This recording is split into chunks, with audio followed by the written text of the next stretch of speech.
Bienvenidos a la segunda sesión de este curso. Muchas gracias por asistir, muchas gracias a los conferenciantes por participar y haber atendido nuestra invitación. Y sin más voy a presentar a la primera de las conferenciantes. Elena Carolina Díaz Galván es relatora especial sobre extrema pobreza y derechos humanos de Naciones Unidas, profesora titular de Derecho Internacional Público y Relaciones Internacionales y directora académica de Promoción Internacional de Programas Hispanos y Responsabilidad Global de la Universidad Rey Juan Carlos de Madrid.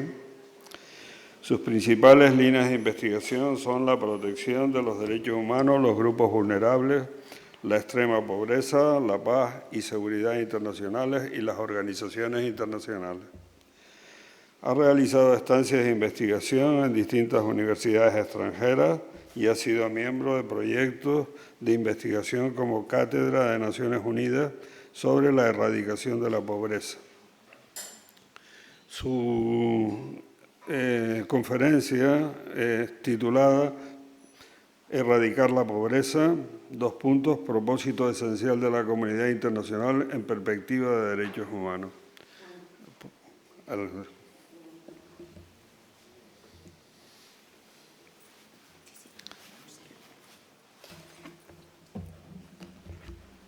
Muchísimas gracias al profesor José Luis Rivero.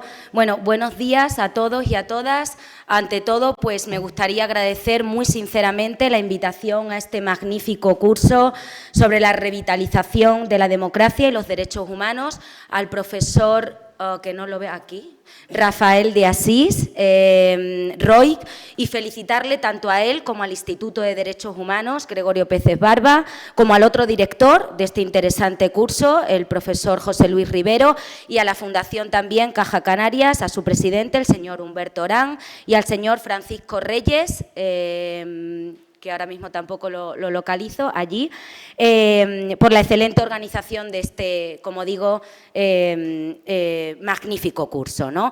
Les agradezco enormemente la invitación porque permite reflexionar sobre cuestiones que yo creo todos los que estamos aquí consideramos vitales para la comunidad internacional, en un entorno además maravilloso, como es la ciudad de La Laguna, y que de nuevo, como sucedía el 26 de febrero de 1994, con la adopción en esta ciudad de la Declaración Universal de los Derechos Humanos de las Generaciones Futuras, que veíamos ayer, gracias al profesor Rafael de Asís, se convierte en un escenario internacional de defensa de los derechos humanos. Me gustaría comenzar con algo un poco menos esperanzador, y es que hace tan solo unos días, seguro que todos ustedes lo han visto, un titular de un periódico de nuestro país destacaba el drama de los niños españoles. 700.000 viven en la pobreza severa, según datos oficiales.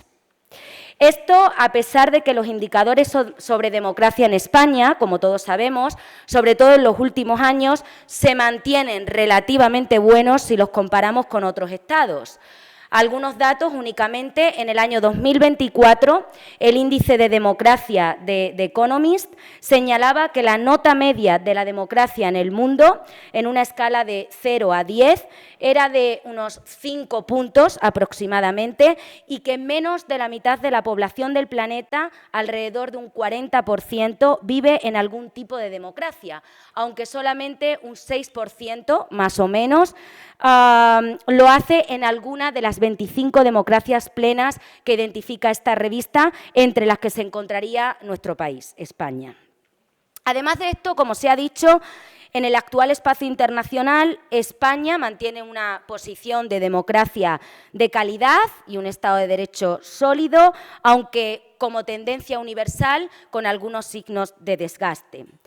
Por lo que respecta a los derechos humanos, que complementa, yo creo, esa pata, ¿no?, de la democracia, el panorama global es igualmente negativo, hay una tendencia negativa, la crisis financiera de la ONU es una realidad, eso está amenazando de forma importante el sistema internacional de protección y además aumentan las presiones políticas sobre los tribunales internacionales. Estas cuestiones, y aunque yo esté interviniendo también como profesora de universidad, se están reflejando en el mandato que he comenzado hace apenas unos meses.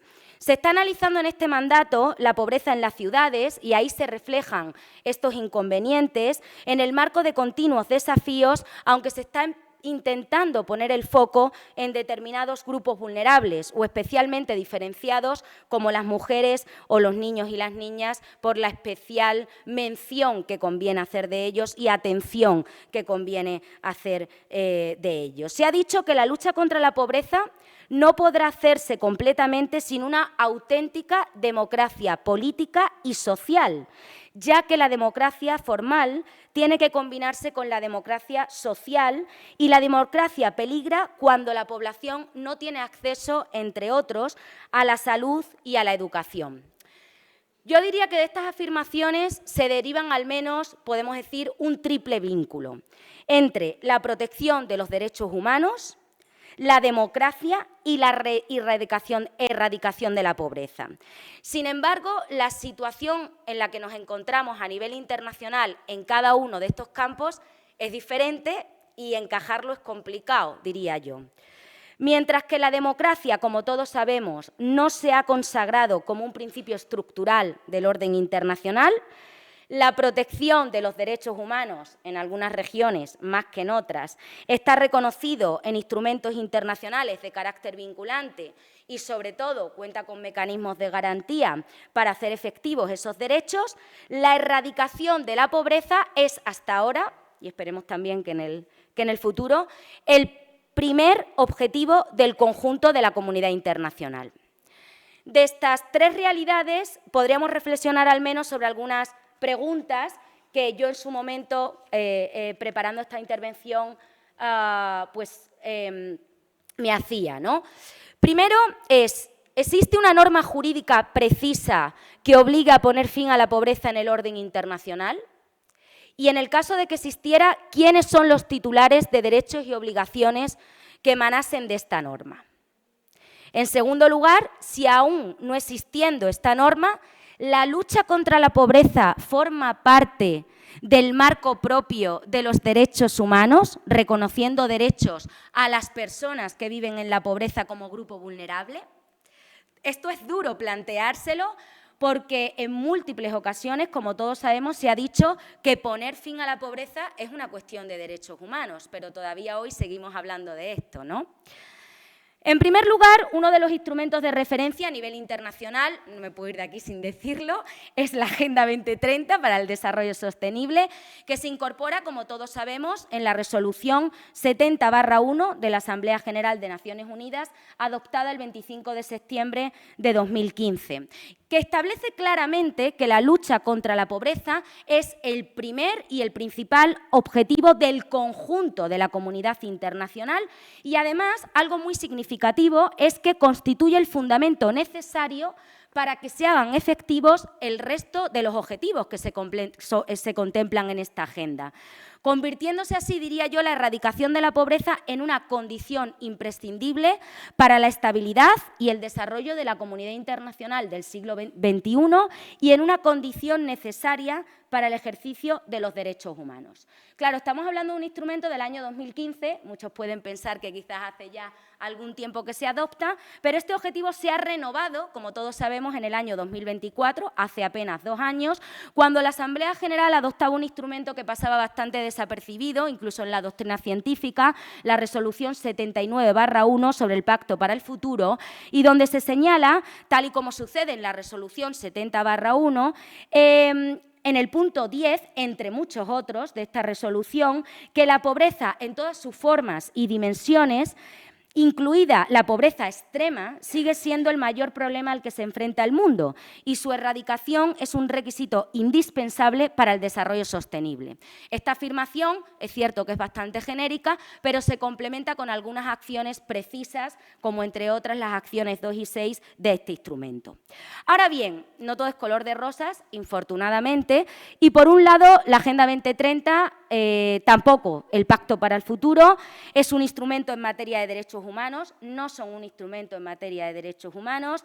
Esencialmente, además, determinan, como todos sabemos, pautas de comportamiento, orientaciones, criterios de actuación, directrices y, en su caso, algunos compromisos de naturaleza política que, sin embargo, no vienen acompañados de un marco jurídico del que derivan tanto derechos como obligaciones para el logro de los objetivos y, fundamentalmente, para la erradicación de la pobreza, que es lo que a nosotros ahora nos ocupa, ¿no? Por otro lado, y aquí hay muchos expertos, muchos más expertos que yo en la materia, pero por otro lado yo diría, lo podemos debatir si quieren después o discutir, que el derecho internacional de los derechos humanos debe estar presente en la conformación y puesta en práctica de los mecanismos para hacer efectivos estos objetivos y, en particular, la erradicación de la pobreza. Por la mera existencia de referencias inconcretas a determinadas normas internacionales, se podría pensar que la consecución de los ODS pues, se hace fundamentalmente a través de decisiones políticas, de fórmulas pragmáticas y de medidas de gestión, pero en el fondo yo creo que el derecho internacional sí está presente en los ODS. Por eso el logro, ¿no?, de estos objetivos será plenamente factible si se hacen realidad y cristalizan los principios y normas en los que se inspiran y en cuyo marco se deben ejecutar. Pero la cuestión central, a mi juicio, radica en cómo articular la convergencia entre la finalidad de acabar con la pobreza, que es un objetivo del conjunto de la comunidad internacional, y las normas que se han venido adoptando desde hace tiempo en el campo del reconocimiento y protección de los derechos humanos y, sobre todo, que se impongan obligaciones jurídicas. Para eso, pues tenemos algunos desafíos, además de los que ya hemos mencionado, ¿no? Primero, a mi juicio, no es posible formular una norma que imponga, bueno, a mi juicio y claramente, ¿no?, porque no hay una norma, hasta donde yo sé, que imponga la obligación de erradicar la pobreza, vinculante en la comunidad internacional. Segundo, lo que es preocupante y suele suceder en el orden internacional con grandes desafíos, no se cuenta con una definición universalmente aceptada de pobreza. Eso también es un reto. Tercero, no conocemos las manifestaciones y expresiones exactas de la pobreza, que han de estar prohibidas por el derecho internacional. Cuarto, ignoramos los titulares de las obligaciones y de los derechos que correspondan. Y, por último, se carece de un contenido preciso para una eventual obligación que dimane con alcance y consecuencias jurídicas de una norma de este tipo. Son algunos desafíos que dejo sobre la mesa para el posterior debate, que creo que pueden ser interesantes, ¿no? De todas formas, la doctrina se ha aproximado a estos desafíos y ha planteado algunas maneras, bueno, que podrían ser útiles, ¿no?, para enfrentarlos. Fundamentalmente con las bases que tenemos y los cimientos que tenemos en el derecho internacional, claro. Fundamentalmente tres. Primero, destacando los instrumentos políticos jurídicos en los que se recoge la eventual obligación internacional de erradicar la pobreza. Son más políticos que jurídicos, pero pueden tener algunos efectos jurídicos. Segundo, vinculando esa obligación o eventual obligación con los principios estructurales del orden internacional, ya sean aquellos que están consagrados, como el principio de cooperación y de protección de los derechos humanos, o aquellos que están en formación, como el principio de desarrollo sostenible, que guarda un estrecho vínculo con la erradicación de la pobreza. Y, por último, determinar, una tercera vía podría ser determinar el contenido en perspectiva, como decíamos, de derechos humanos y el contenido específico de la obligación de acabar con la pobreza. Me gustaría dar algunas pinceladas sobre cada una de estas vías, si me lo permiten. En relación con los instrumentos que podrían contribuir a reconocer una eventual obligación de erradicar la pobreza, claro, yo he realizado un análisis, digamos, detallado de todos estos instrumentos y las conclusiones fundamentales a las que yo he llegado han sido fundamentalmente 3. Primero, y yo creo que eso es positivo, es que hay abundantes referencias a la erradicación de la pobreza en instrumentos políticos jurídicos que son valiosos en el derecho internacional, quiero decir, todos los instrumentos son importantes, pero hay algunos que marcan, ¿no?, un hito en la tendencia internacional. Sin embargo, nos movemos normalmente, y eso es, ¿no?, una cuestión que yo creo como jurista, ¿no?, tendríamos que potenciar en los próximos años. Nos movemos fundamentalmente en estos instrumentos en el terreno de los objetivos, los propósitos, los valores y sin que exista una vinculación entre la erradicación de la pobreza y los derechos humanos.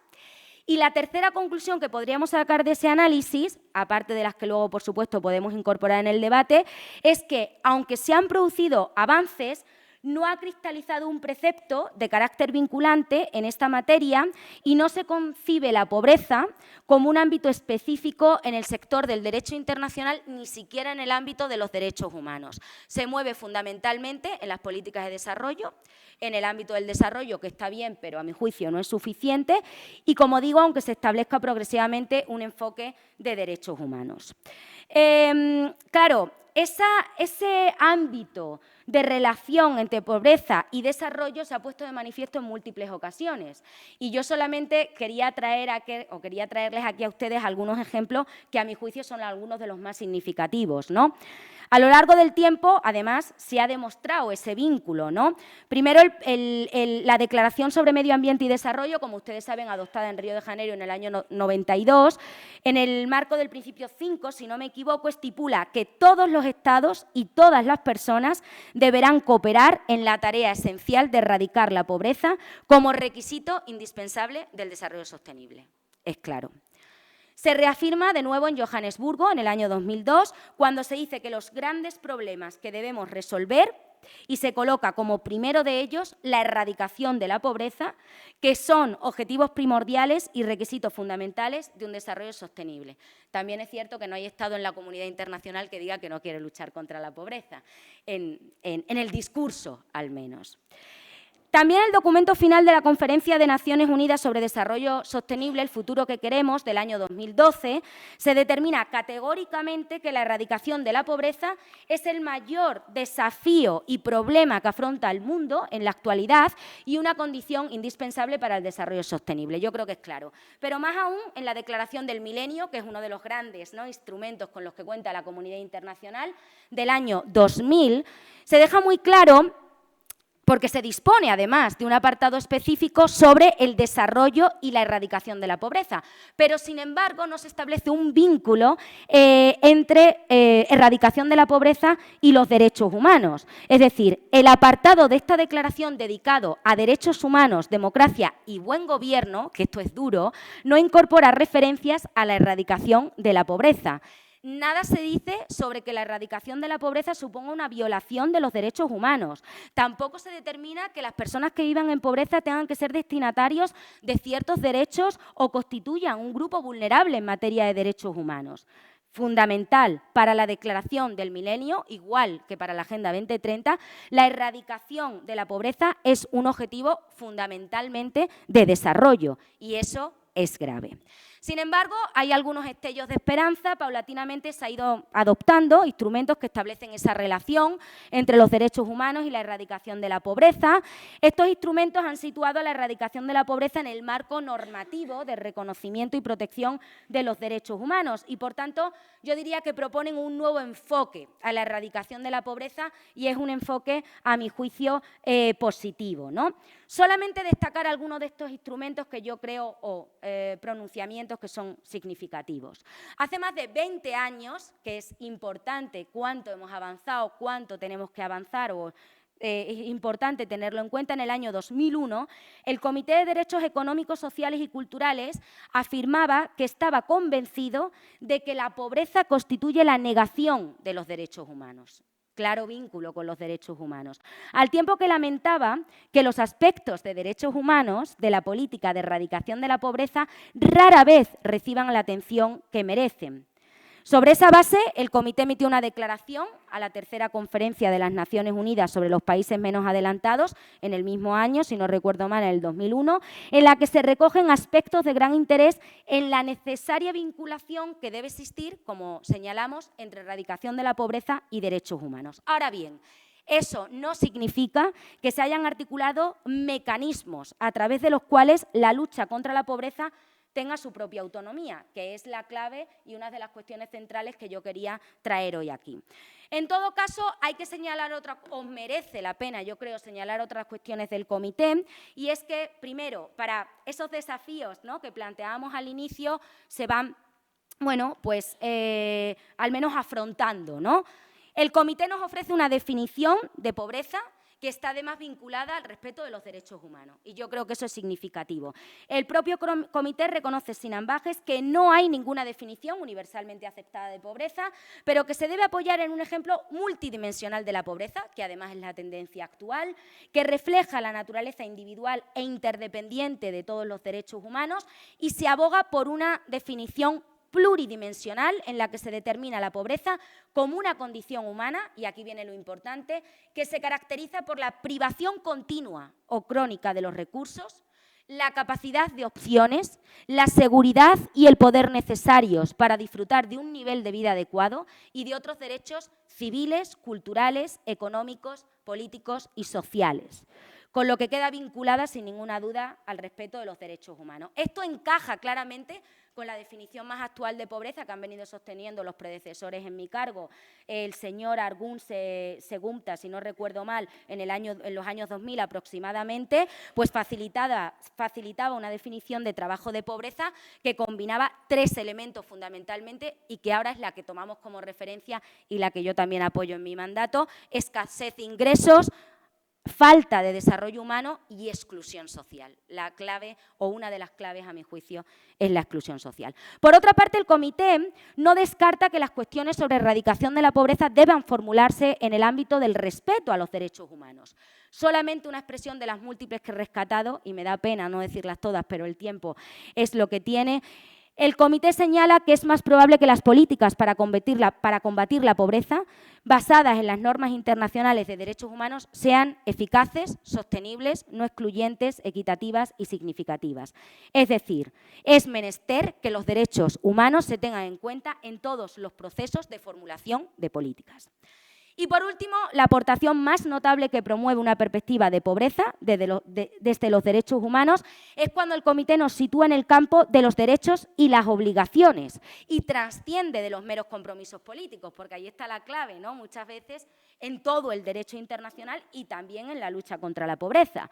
En palabras del comité, el enfoque del fenómeno de la pobreza, fundado en los derechos humanos, hace especial hincapié en las obligaciones y exige a los responsables, y menciona expresamente los Estados, las organizaciones internacionales, que den cuenta de su conducta en relación con las normas internacionales de derechos humanos.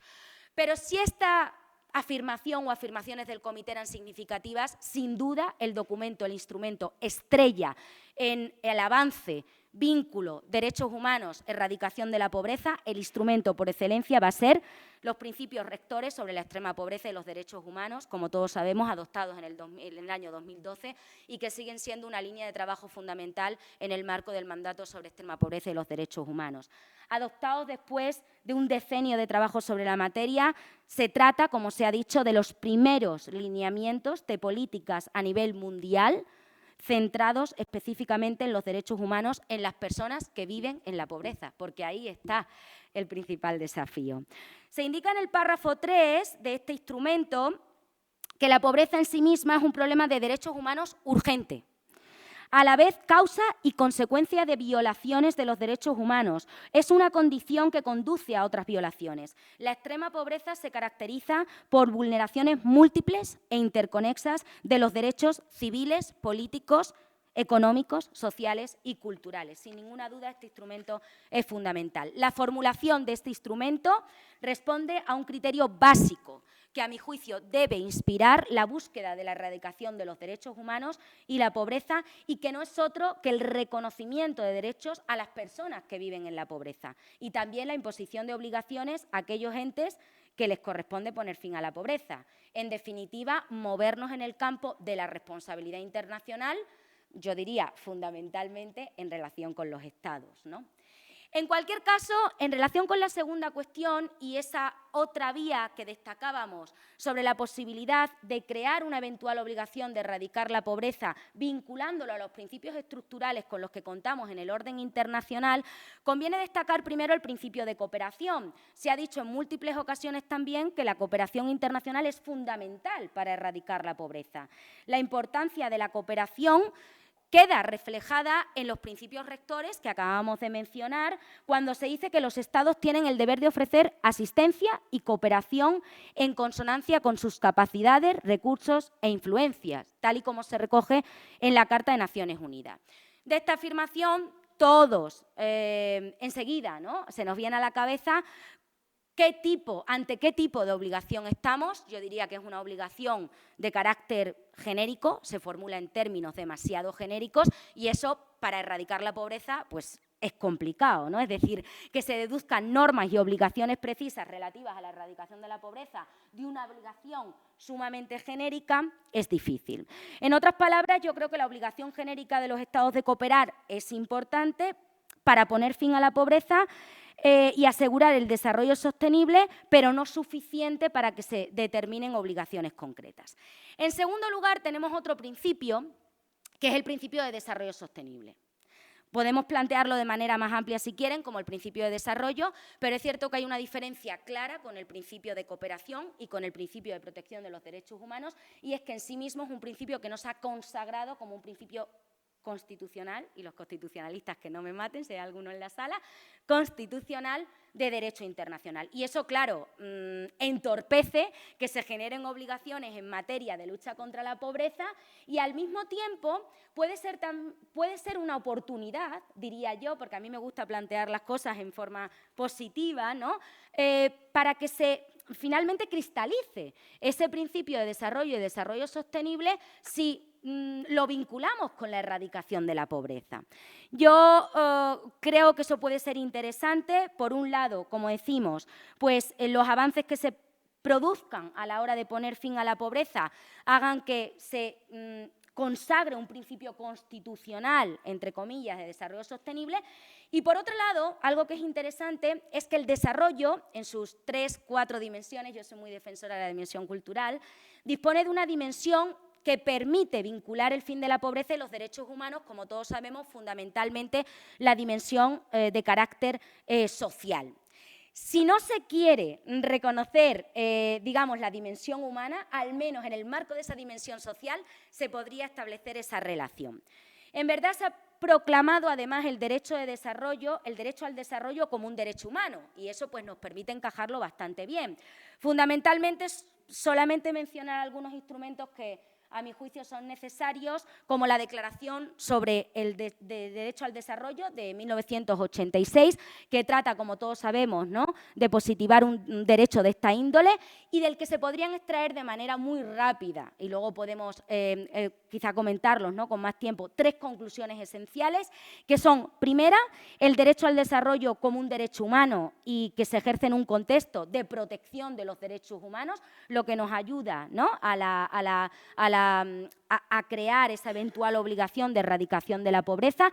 El artículo 1 de esa declaración es claro, dice que el derecho humano, que el desarrollo es un derecho humano inalienable, es meridiano. Segundo, que la persona humana se sitúa en el centro de la titularidad del derecho al desarrollo, a pesar de que pueda haber otros titulares, como todos sabemos. Y, por último, que el incumplimiento en materia de derechos humanos perjudica el ejercicio del derecho al desarrollo.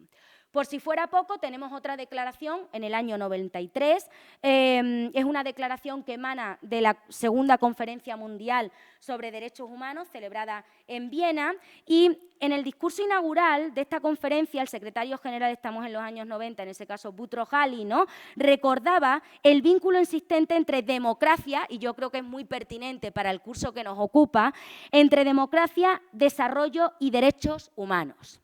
Y sostenía algo que yo no me puedo ir tampoco sin decirlo, que una cosa es segura, decía él, no puede haber desarrollo duradero sin promoción de la democracia y, por ende, sin respeto de los derechos humanos. Pero yo les pregunto, como hemos visto, ¿puede haber pobreza en democracia? Pues claramente sí, ¿no? Es otra cuestión. En suma, la configuración del desarrollo sostenible como un derecho humano facilitaría, sin ninguna duda, la conformación de las normas y obligaciones que deben emanar del compromiso de erradicar la pobreza, también desde la óptica de los derechos humanos. Y precisamente esto es lo que se vincula con la tercera idea y ese principio de protección de los derechos humanos. Por ahora, la práctica internacional, como decíamos, solo reconoce que el fin de la pobreza se puede abordar desde un enfoque de derechos humanos, pero no se enmarca necesariamente, ¿no?, en el marco normativo de los derechos humanos. Esto engarza con la última parte de esta presentación y es determinar el contenido de la obligación de erradicar la pobreza en perspectiva de derechos humanos. ¿Cómo se podría determinar ese contenido de erradicar la pobreza en perspectiva de derechos humanos? Algunas ideas de forma rápida y si me paso de tiempo, por favor, señor directores del curso, me cortan sin ningún problema. Primero es que ha existido una evolución importante en vincular la erradicación de la pobreza, lo comentábamos, pero creo que es interesante, ¿no?, recordarlo con los derechos humanos.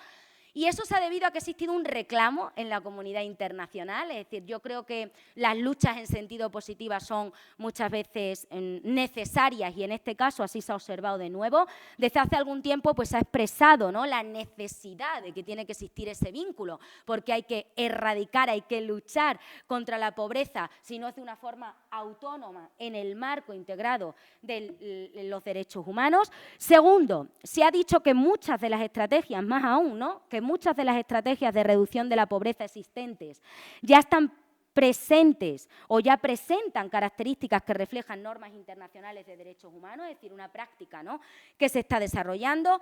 Tercero, se ha dicho también que la cuestión de la extrema pobreza no es una cuestión de caridad, sino una cuestión urgente de derechos humanos. En múltiples ocasiones se ha hecho alusión a este tema. Los Estados tienen la obligación jurídica y se apunta directamente a los Estados de hacer efectivos los derechos humanos para todos, priorizando a los más vulnerables, en particular los que viven en condiciones de extrema pobreza, pero las normas actuales, a pesar de todo esto, en materia de derechos humanos, no están orientadas al reconocimiento de derechos e imposición de obligaciones en supuesto de pobreza. Y no reconocen a la persona que vive en situación de pobreza como titular específico de derechos. Es que hay grupos especialmente vulnerables, aquí tenemos una experta, ¿no?, en derechos de la mujer, que efectivamente cuentan con una protección mayor o menor, en los que hay muchos desafíos todavía por delante, pero las personas que viven en situación de pobreza no están en ese caso. En cualquier caso, la pobreza no está directamente en el foco de atención, que es también peligroso, porque no hay un debate quizá en ese sentido de la normativa sobre derechos humanos adoptada en el orden internacional y que, aunque pueda existir cierto acuerdo en esa relación de erradicación de la pobreza y derechos humanos, hay que decidir cómo encajar esta interacción. Y es una cuestión que yo creo que tenemos que decidir en los próximos años, o deberíamos decidir en los próximos años. Algunas vías que ha mencionado la doctrina que podrían, bueno, pues ayudar. Por un lado, reforzar el reconocimiento y protección de determinados derechos, que se podría contribuir a la erradicación de la pobreza de esa manera, sin necesidad de que se abordaran normas específicas en la materia. Todo se nos viene en la cabeza derechos de qué naturaleza, fundamentalmente sociales. Esto ha sido destacado en los principios rectores sobre el tema pobreza y derechos humanos que comentábamos antes. No se deja de lado, o sea, se menciona, digamos, los derechos civiles y políticos, pero se pone el enfoque en los derechos sociales. No voy a mencionar todos los que se reflejan en la resolución, pero bueno, la alimentación, el derecho al agua, el derecho a una vivienda adecuada, el derecho a un nivel de vida adecuado, etcétera, etcétera. Por otro lado, se podría decidir adoptar normas específicas, dice la doctrina, que estuvieran destinadas desde la concepción de los derechos humanos a poner fin a la pobreza. Esto implicaría, pues, definir la pobreza en el marco normativo de los derechos humanos, estableciendo un catálogo de derechos que corresponden a la persona que vive en la pobreza. Claro, eso que precisa, como muchas otras cuestiones en el derecho internacional, una voluntad real por parte de los Estados. Lo más avanzado que tenemos, y lo repito, es ese instrumento, esa resolución, esos principios rectores que se conciben como un sentido práctico, que están destinados básicamente a que los Estados adopten decisiones, sobre todo en el plano internacional, pero también en el plano interno, yo diría, no sé si incluso más en el plano interno o esa conjugación de plano internacional con plano interno, pero quizás más en el plano interno, y que lleven al respeto de los derechos humanos cuando se enfrenten situaciones de pobreza. Sin embargo, y por último, sí me gustaría destacar otra cuestión que yo creo que está pendiente en la comunidad internacional y que es otra línea de reflexión que dejo abierta para el debate, y es que habría que dilucidar, a pesar de todo lo anterior, si, como hemos dicho, a efectos jurídicos, las personas que viven en la pobreza deben enmarcarse en la protección de los derechos humanos o deben ser estimados como un grupo vulnerable y, por tanto, que les corresponda una especial y específica protección. En conclusión, en suma, a pesar de los avances logrados, yo creo que nos encontramos en un momento complicado para esto, en el que además sigue siendo necesario la adopción de una norma que impusiera la obligación de erradicar la pobreza. Por ahora, para dejar claro, ¿no?, cuál es el terreno en el que nos estamos moviendo, solo se puede predicar la naturaleza de una mera declaración política, por lo que respecta a una formulación así, que no tiene carácter vinculante. Resulta necesaria una formulación de este tipo en la que se afirme, creo yo, que la erradicación de la pobreza es una de las cuestiones más graves a las que se enfrenta la humanidad y que hay que poner fin a la pobreza como condición imprescindible para el desarrollo sostenible y el respeto de los derechos humanos. Pero también se hablaba durante la sesión de inauguración de ayer en múltiples ocasiones, proteger la dignidad humana. Es preciso incorporar la pobreza y a las personas que viven en la pobreza en las normas sobre derechos humanos y considerarlos también, que no es contradictorio, sino complementario, de manera independiente y autónoma de otras situaciones afines. Estamos hablando de un problema que se remonta incluso con anterioridad, pero del que ya dejó constancia Francisco de Quevedo y Villegas en el siglo XVII, cuando decía: ¿quién hace que al hombre aqueje el desprecio y la tristeza? La pobreza. En conclusión, la pobreza la crea el ser humano y solo él puede erradicarla. Muchas gracias por su atención.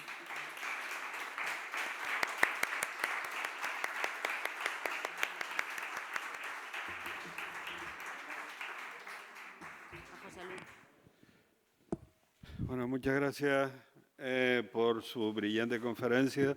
Vamos a abrir un turno de palabras ahora entre los que quieran. Les ruego, eso sí, que si se trata de preguntas o intervenciones sean breves para que podamos utilizar el tiempo eficazmente. Así que, adelante. No, nada. Estuviste muy motivada, brillante.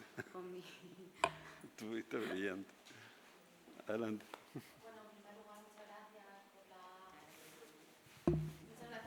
Encontrado tiempo en tu agenda para estar aquí hoy. Muchísimas gracias por tu presentación y solo una pregunta muy cortita porque veo que vamos mal de tiempo, que es, bueno, no sé si sería posible explorar la vía de la prohibición de discriminación en relación con los distintos derechos como una vía para hacer exigible la satisfacción de derechos humanos de las personas que están en situación de pobreza y más de pobreza extrema.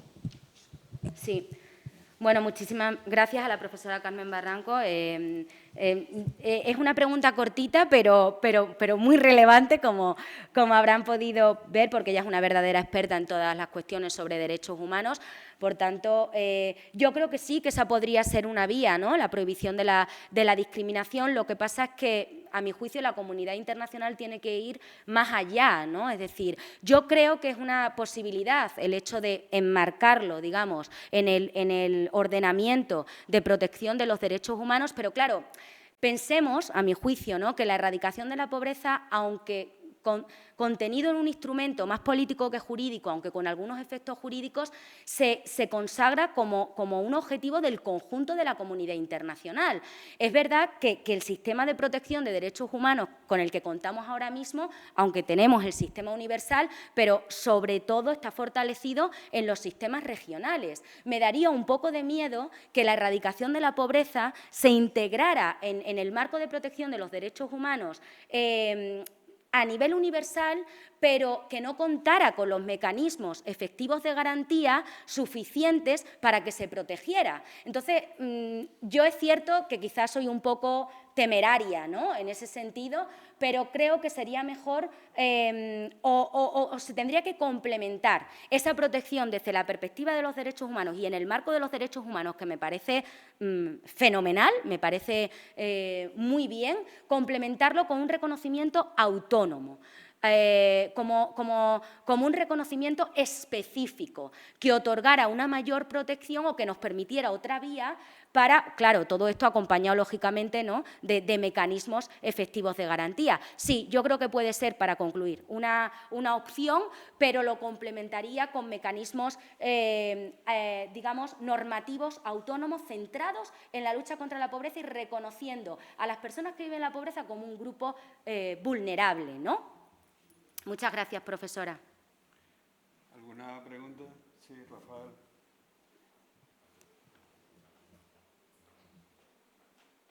Bueno, yo también felicitarte, Elena, por tu interesante intervención y voy a intentar ser breve, a ver si lo consigo. Bueno, yo creo que, claro, también para los no juristas, ¿no?, de aquí, yo creo que llama la atención, ¿verdad?, que algo tan evidente como es un posible derecho que yo creo que todos pensamos que tenemos, que es como a no estar en situación de pobreza, ¿no?, pues tenga todas esas dificultades, ¿no?, jurídicas. Y probablemente mucho de eso tenga que ver con algunos de los problemas que tú has planteado y que estaban también en la pregunta de Carmen Barranco, ¿no?, la definición, ¿no?, porque es verdad que definición de pobreza está muy vinculada a insatisfacción de derechos, pero probablemente, claro, la estrategia igual de lucha contra eso, pues es una estrategia más vinculada, o yo la vincularía a situaciones de vulnerabilidad, ¿no?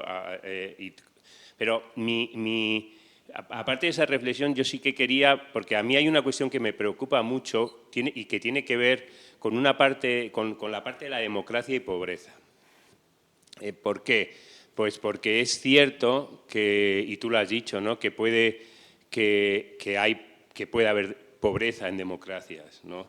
Pero probablemente, y esto es bueno, yo creo también, porque asistimos en la actualidad a un discurso en donde se intenta dar una visión de situaciones históricas en nuestro país y en otros, ¿no?, en donde en regímenes no democráticos se tiende a decir que no existía la pobreza, ¿no? Y eso a mí me parece peligroso, ¿no? En ese sentido, yo creo que sí es verdad que puede haber pobreza en democracia, pero como puede haber insatisfacción de derechos en democracia, ¿verdad?, pero que como una patología, ¿no? Una verdadera democracia, yo creo que es una democracia ideal, digamos, es una democracia en donde no hay pobreza. Y quería un poco si podías reflexionar sobre eso o decir algo sobre eso, ¿no? ¿Te parece? Sí. Bueno, muchísimas gracias al profesor Rafael de Asís. La verdad es que, bueno, ellos son muchísimo más expertos que yo en todo esto, he de dejarlo claro, ¿no?, para que no haya confusión, ¿no?, como decía la canción de Polo Montañés. Pero bueno, en cualquier caso, yo creo que efectivamente es... en relación con la cuestión o con el comentario de la profesora Carmen Barranco también y unido, ¿no?, esa nueva definición de pobreza yo creo que es interesante porque lo vincula bastante al acceso a los derechos, ¿no?, al reconocimiento de derechos. Y yo diría que a los derechos sociales, pero como mencionaba en mi presentación, también a los derechos de índole cultural, ¿no? Es decir, yo soy una gran defensora de esa cuarta dimensión, cuarto pilar de la eventual, ¿no?, Agenda 2030 o el instrumento que se adopte, de incorporar esa cuarta dimensión cultural, porque creo que es fundamental, y esa, digamos, nueva, no tan nueva, pero sí actual definición de no solamente ingreso, que va más allá de lo económico, sino falta de desarrollo humano y exclusión social, está estrechamente vinculado, ¿no? Es cierto que yo creo, profesor de Asís, que la democracia está en un momento pues, de capa caída en la comunidad internacional, ¿no? Es decir, no solamente el principio de la democracia no se ha consagrado como un principio estructural, como decíamos, sino que además bueno, o no sé si lo decía, pero lo digo ahora, ¿no? Como el principio de desarrollo sostenible tampoco se ha consagrado. Sin embargo, mientras el principio de desarrollo sostenible se mantiene, a duras penas, pero se mantiene, el principio de democracia, pues todas las tendencias de los últimos años reflejan que está cayendo en picado, ¿no? O sea, es cierto que podemos tener todavía un cierto valor de la democracia, pero ya considerarlo como un principio del que en un futuro pudieran emanar normas jurídicas, pues cada vez es más complicado. Entonces, yo creo que los Estados, a mi juicio, las organizaciones internacionales, no están ahora mismo en el debate de relacionar democracia con pobreza o la eventual fomento de la democracia para la lucha contra la pobreza. Es decir, se están considerando como dos, digamos, ¿no?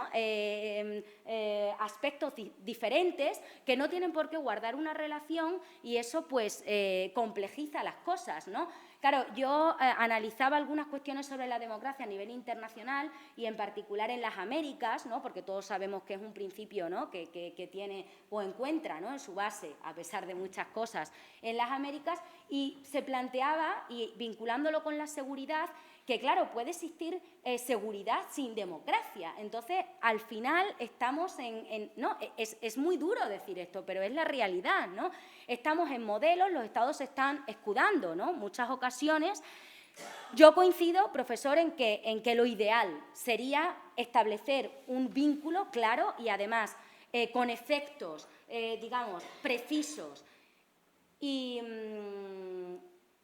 nítidos, ¿no? Y nítidos entre democracia y lucha contra la pobreza, entre democracia y protección de los derechos humanos, que quizás ahí lo vemos de manera más intensa, pero es cierto que yo diría que el debate ahora mismo en el plano internacional no está en esa línea. Es decir, los Estados, bueno, pues están trabajando, ¿no? de forma indistinta las dos cuestiones, sin necesidad de avanzar en la democracia. Bueno, plantea que pueden luchar contra la pobreza y que no es un requisito indispensable para ese objetivo. Muchas gracias.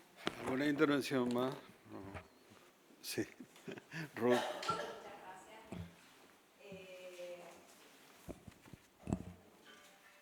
Gracias. No, tranquilo, José Luis. Mi pregunta... Yo es porque los profesores me ponen nerviosos, pero Ruth también. ¿Te pregunto? Sí, cuando quieras, Ruth. A ver, yo soy una convencida de que el mejor instrumento para luchar contra la pobreza desde el punto de vista jurídico, y como me gusta pensar que no solo vivimos en Estados de Derecho, sino tendemos a una comunidad de derecho, es el derecho internacional de los derechos humanos.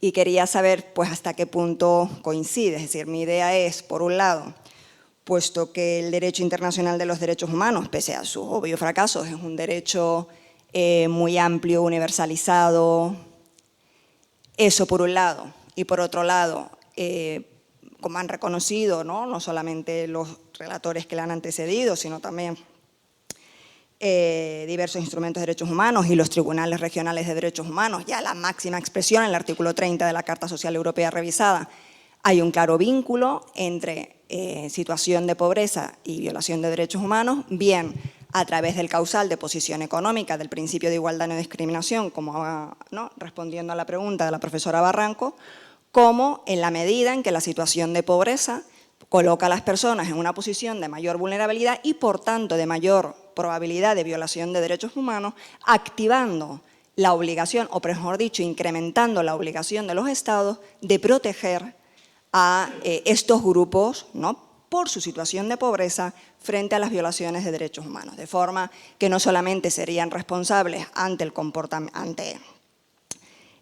violaciones directas de los propios Estados, sino ante violaciones que tienen causa en esa situación de pobreza, sobre todo cuando son situaciones de pobreza estructural que les han convertido en grupos vulnerables y, por tanto, requerían del Estado una especial protección en ese sentido frente a las violaciones de derechos humanos. Conclusión. Claramente yo apuesto porque esta es la vía y me gustaría saber si la relatoría sigue sosteniendo que esta es la mejor vía o por lo menos una gran vía para la lucha contra la pobreza. Bueno, muchísimas gracias a la profesora Martínez, a la que además tengo mucho cariño, ¿no? junto con los profesores también. No hay preguntas aquí, como habrán observado, ¿no? Pues son los que más controlan del tema, todos los que me hacen a mí las preguntas, ¿no? Y yo me siento aquí a contestar lo que yo entiendo, ¿no? Con lo que he analizado, y coincido con la profesora Martínez en que efectivamente ahora mismo, tal y como está la situación, la vía, el campo de los derechos internacionales, de los derechos humanos, es la mía no solamente más factible, sino yo creo más adecuada, ¿no? Y como señalaba antes, creo que no es contradictoria a un eventual desarrollo autónomo de una norma no desvinculada plenamente del sistema de protección de los derechos humanos, porque al final, ¿no? Hay una relación.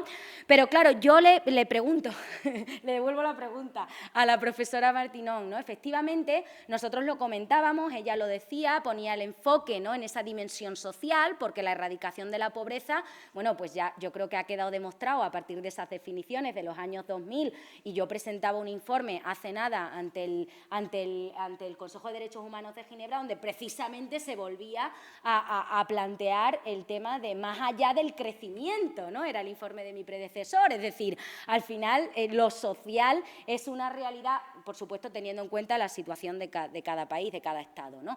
Pero en cualquier caso, que penetra profundamente en la parte social, creo que estamos de acuerdo. Pero la pregunta, a mi juicio, que hay que hacerse de nuevo es: ¿con cuántos mecanismos de garantía efectivos cuenta el derecho internacional en materia de protección de derechos sociales? Es decir, en el campo de los derechos civiles y políticos, bueno, a nivel regional, yo creo que, y a nivel universal, con muchas dificultades, pero bueno, todavía, por lo menos en Europa, en América y en África, bueno, hay muchos avances que hacer, pero se cuentan, ¿no?